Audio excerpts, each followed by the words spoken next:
Thanks for quitting. Olivia sneered and looked at me. I just silently stared back at her.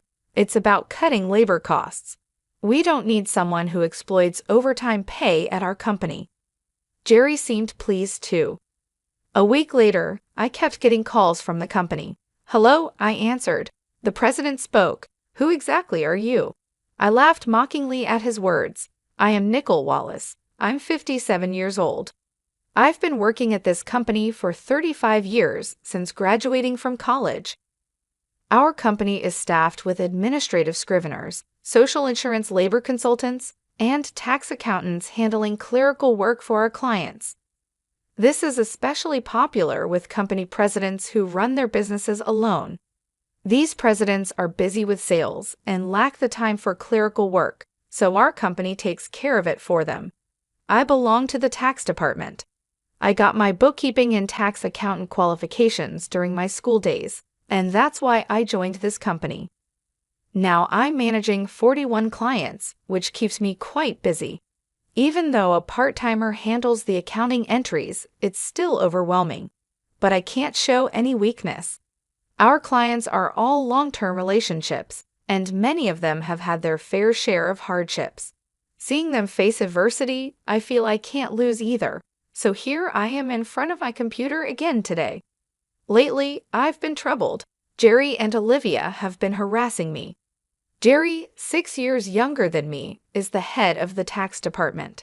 He used to be just a regular colleague, but his attitude changed drastically 5 months ago when he got promoted. He used to speak politely, but suddenly he started talking down to me. Nicole, what are you doing?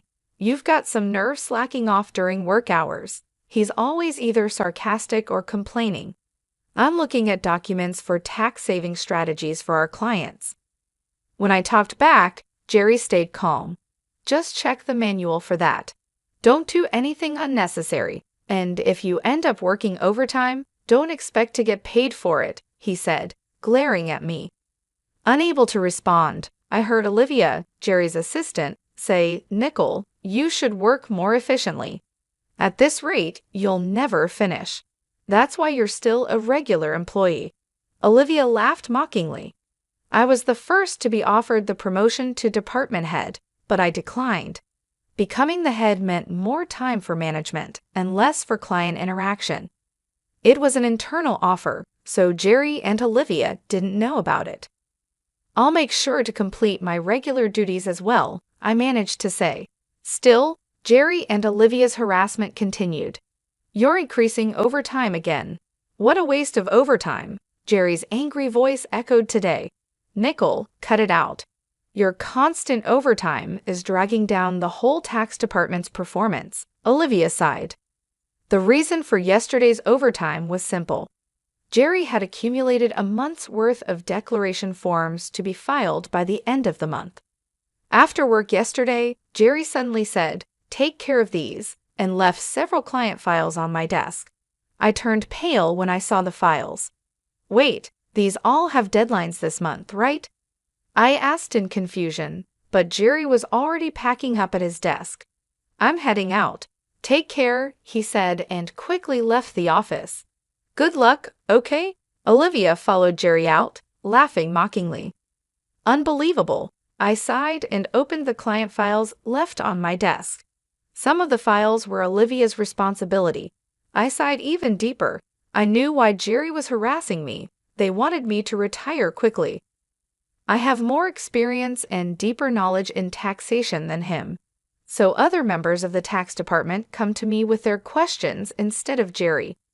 There are other reasons why everyone avoids Jerry. He looks greasy and unapproachable. The only female employee who stays near him is Olivia. Jerry likes young women. That's probably why he wants me to retire, so the other female employees will rely on him more. It's such shallow thinking. It gives me chills. There's also the fact that he simply doesn't like me. Olivia was harassing me to curry favor with Jerry. Jerry evaluates the performance of the tax department, so she probably wanted to undermine me to get a good evaluation from him. Anyway, I have to manage these declarations.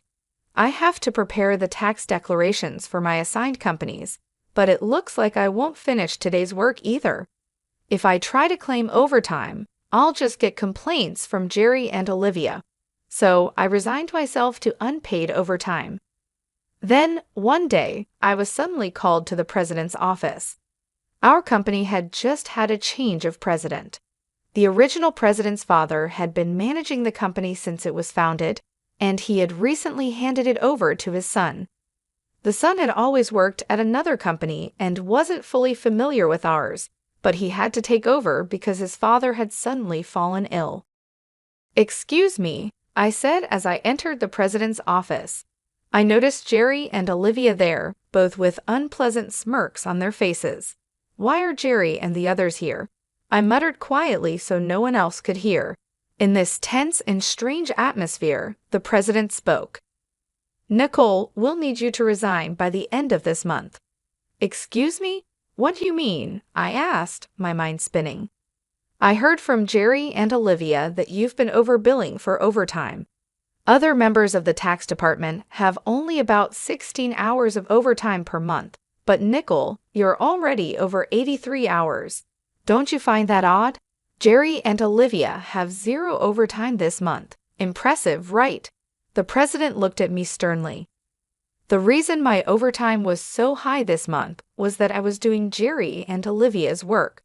But if I said it was Jerry's instructions, it would seem like my own inability to manage time. So I just stated the facts. I haven't overbilled for overtime. It's because I couldn't finish my work within regular hours. The president sighed deeply. "I'm doubtful, but there's no evidence, so I won't pursue it further. However, we can't continue to employ someone who works that slowly, so I want you to resign." The president's mind seemed made up. Me being told to leave the company I had dedicated my entire 35-year career to. I was tired too. No matter how much more I did beyond my own work, it was never appreciated. Instead, I ended up having to take on Jerry and Olivia's work as well. "Yes, I understand. I'll resign at the end of this month." I realized I had already said that to the president. I glanced at Jerry and Olivia. They were smiling smugly, looking very pleased. After leaving the president's office with them, Olivia looked at me and said, "Thanks for quitting." Olivia sneered at me. I just silently stared back at her. Jerry also looked down on me the same way. "We're cutting labor costs. We don't need someone who exploits overtime pay at our company." Jerry seemed pleased too. While watching the two of them talk so cheerily, I thought about the handover process and started creating the handover documents for all my clients. Of course, I didn't miss saying goodbye to the people I was handing over to. I tried to get an appointment with the president to say goodbye in person. For the presidents I couldn't meet, I sent letters and informed them of my successor. A week after I resigned, I was relaxing at home. I had been busy with the handover until my resignation and had been extremely busy even before that. A little relaxation shouldn't be a problem. As I was thinking this, my mobile phone rang. When I checked the call, it was from the company. What could they want now? I made sure to take care of the social insurance procedures. I didn't answer the phone, but then the company called several more times. In fact, I had also received several calls from Jerry and Olivia's personal mobile phones. Maybe they thought I'd answer if it was from the company. Reluctantly, I decided to answer. "Hello? Nicole, it's a mess right now," the president said as soon as I answered. "Who exactly are you?" I laughed mockingly at his words. "Who am I? Just an unemployed lady. I've resigned from the company and I'm nothing else, right?" Then the president spoke urgently. "Since you left, we've had 55 calls to stop transactions with the company. Please come back immediately." The president said his piece and hung up. He must be really panicked. I guess I have no choice. I got up reluctantly and headed to the company. As soon as I arrived, Jerry and Olivia were waiting. Both of their faces were pale, and they had dark circles under their eyes. "What's wrong with both of you?" I asked, surprised at their drastic change in appearance. Jerry glared at me and said, "Since you left, we've been getting calls one after another to stop transactions.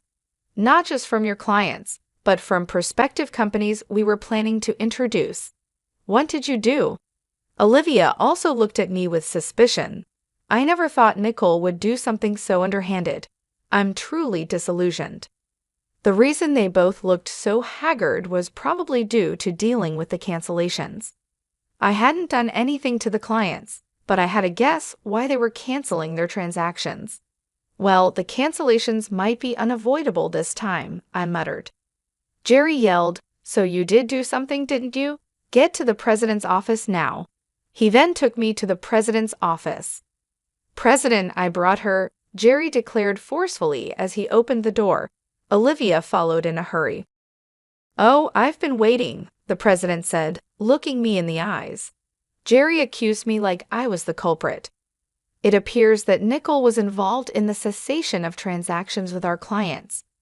We should not only make her resign, but also sue her for damages," Olivia argued vehemently, though her language was careful in front of the president. The president ignored them and asked, "Why did so many companies stop transactions after you left?" I took a deep breath and answered clearly, "Don't you understand? Our clients don't need us to manage their taxes. There are tax accountant firms that do it cheaper. Yet they continued with us because I was here." Jerry snapped at me. "What's with that attitude towards the president? And you think you're worth that much?" Olivia taunted, "There's no way it has to be Nicole." The president looked serious. "Jerry and Olivia work based on the manual, optimizing operations, but I do more than that. I offer tax-saving strategies tailored to our clients' situations. Uniform responses don't always serve the client's best interests. Many clients preferred my approach and stayed because of it." Jerry got angry. "How can we afford to give such detailed attention to each case? It takes too much time." "That's right, it's inefficient," Olivia strongly agreed. The president sighed deeply and said, "Actually, I just got a call from Dad, the former president. Some of the clients who stopped transactions had gone directly to him to negotiate about Nicole." I was surprised to hear this. I hadn't expected the clients to go that far for me. Dad said that the tax department was viable because of Nicole. She not only managed her clients, but also supported her colleagues' clients, and she has knowledge that Jerry can't match. Dad also said that if Nicole hadn't declined, she would have been in a higher position than a department head by now. The president spoke with a pained expression. "No, no way." Olivia looked shocked. She probably couldn't believe I might have been her boss. The president continued, "I'm really sorry for making you resign, but can we cancel your resignation, Nicole? You're needed at our company. My father also strongly said so." I was honestly happy about the president's changed opinion, but I couldn't accept it. Then Jerry interrupted, "President, what do you mean she's better than me? I can't accept this." Jerry was visibly upset. Olivia also protested. "Jerry is a wonderful boss who cares for his subordinates, and yet you choose Nicole over him. That's unacceptable." The president looked sternly at them. "Actually, since Nicole resigned, we've been receiving numerous complaints from the tax department. You two seem to have been pushing your work onto others, haven't you?" "What? Why would you say that?" Jerry's face turned pale. The president started speaking with a look of disgust. "I've heard from the employees. Jerry, you've been pushing the preparation of your clients' declaration forms onto your subordinates, haven't you? Including Olivia's work for many clients." Next to Jerry, who was getting paler, Olivia trembled when her name was mentioned. "There was a leak saying you've been pushing your work onto Nicole until she resigned. Jerry, you were calling her a salary thief. It seems the roles are reversed, aren't they?" The president spoke with a sigh. "No, that's not true." Jerry was visibly flustered, unable to come up with an excuse. Observing Jerry and Olivia turning pale together, the president continued, "Also, there was a leak that you two are in a relationship. You were often seen leaving work together, but Jerry, you're married, aren't you?" The president glared at Jerry and Olivia. I was just mentoring Olivia as her superior. Nothing inappropriate. Jerry struggled to find the words when the president produced several receipts. These are receipts queried by the accounting department. These dining expenses filed by Jerry. Who were they with? Certainly not with clients, right? Jerry was sweating profusely, unable to speak. Olivia's face turned ghostly pale. Jerry and Olivia, you've neglected your duty and inflated expense claims. Plus, you're having an affair in the office despite being married. According to company policy, I'm terminating your employment as of today, the president told them calmly and straightforwardly. Jerry and Olivia tried to resist. Please wait. I'll retract the receipt claims. Just don't fire me. I have a family. Jerry desperately tried to reverse his firing. Olivia did the same. Please, I don't want to be fired. I'll apologize to Nicole and the others for dumping work on them. Olivia was on the verge of tears, realizing the severity of being fired for neglecting work and having an affair with a supervisor. She must have been worried about her reputation. I advised Jerry and Olivia, why don't you just stop resisting? It's undignified. Jerry glared at me.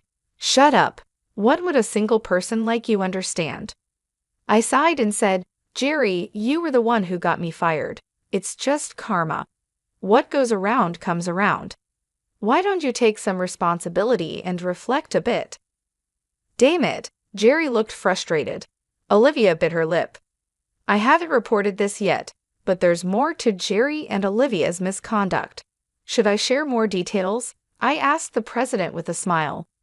Jerry and Olivia's behavior was well known in the tax department. Their stories had reached me whether I liked it or not. No, please don't, Nicole. Stop. Both were frantically trying to stop me. I gave them an ultimatum. Wrongdoings eventually come to light. It would be better for you to face reality before it gets worse. At my words, both of them collapsed to their knees. Ultimately, Jerry and Olivia were fired on the spot. I revealed their misdeeds afterward. These included Jerry faking business trips to go out with Olivia for days and harassing employees they disliked into quitting. They repeatedly reprimanded and pressured employees out of my sight and suddenly assigned work with tight deadlines. The employees who resigned asked me to keep quiet, but now they are happily working at other companies, so I decided it was okay to speak up. The president was furious at my revelation. He expressed his anger about cutting their final salary and also planned to thoroughly investigate past inflated expense claims. Jerry was begging the president, tears in his eyes, please don't cut my salary. What will I tell my family if they find out? Eventually, Jerry and Olivia's affair was exposed to Jerry's wife, and Jerry ended up getting divorced. The two are now facing claims for compensation in the divorce lawsuit. I know this because, for some reason, Jerry contacted me. Please, can you persuade the president to reconsider the firing? Olivia and I are in a real bind now. Apparently, Jerry and Olivia are struggling to find new jobs. The tax industry is somewhat insular. If you commit too many misdeeds, word spreads quickly through the industry's network. That's why no one is willing to hire Jerry and Olivia. They need money for the divorce compensation and living expenses, so now they're working day labor at construction sites. People used to office work suddenly doing hard labor outdoors must be tough. Olivia often calls me crying, Nicole, please help. I just wanted a raise and a better life. I never really liked Jerry, and this situation is unbearable, Olivia would say, crying. However, Jerry and Olivia's predicament is their own doing. Many people, including myself, have been victims of their actions. So I told Olivia, this is all your own fault, Olivia. You can't undo what's been done. It will be hard to return to the same path. You're just going to have to deal with the hardships. No way, Olivia cried out in despair. This was the outcome of Olivia's actions. I hope she continues to regret her actions in the future. As for me, I'm still enjoying a relaxed lifestyle away from work. The president has been begging me to return, but I have declined. After being told to resign once, I don't think I'll go back. Sometimes I help out at a friend's tax office to earn a bit of money. Maybe once things settle down, I'll start my own office like my friend. In my own office, no one can complain about my working style. I can fully dedicate myself to my clients. As a tax accountant, I want to be on equal footing with my clients, not as a teacher, but as part of the service industry. My second life has just begun. I'm looking forward to delving into what I want to do next. Olivia's tears and pleas for help continued to come. "Nicole, please help. I just wanted a better life," she would cry. But her words didn't move me.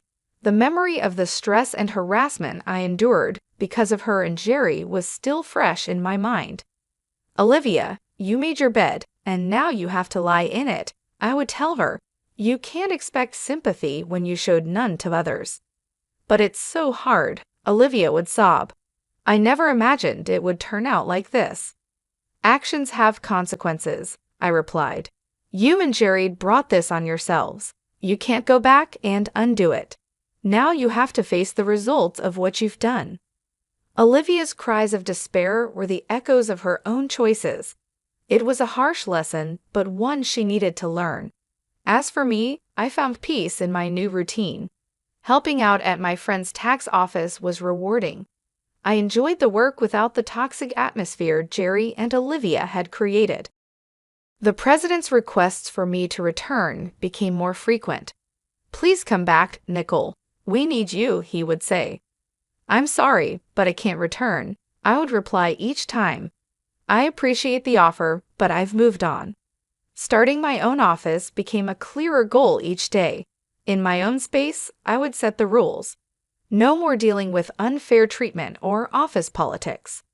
I would focus on providing the best service to my clients, building relationships based on trust and respect. In this new chapter of my life, I could finally breathe.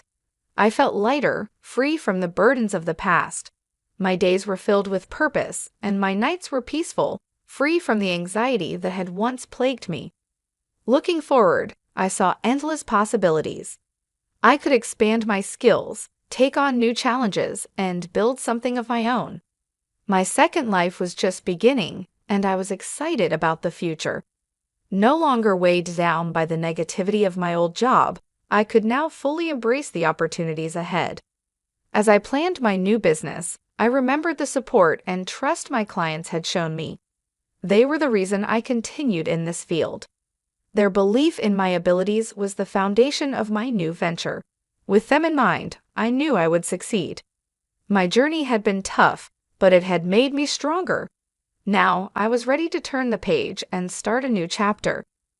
With renewed energy and a clear vision, I looked forward to what was to come. My past experiences had taught me valuable lessons, and I was eager to apply them in my new role. In the end, Olivia and Jerry's downfall served as a reminder of the importance of integrity and respect in the workplace. Their story was a cautionary tale, one that reinforced my commitment to building a positive and supportive environment in my own office. As I moved forward, I carried with me the knowledge that I could overcome any obstacle. My resilience and determination had brought me this far, and they would continue to guide me in the future. My second life was not just a continuation of the old, but a new beginning, full of promise and potential.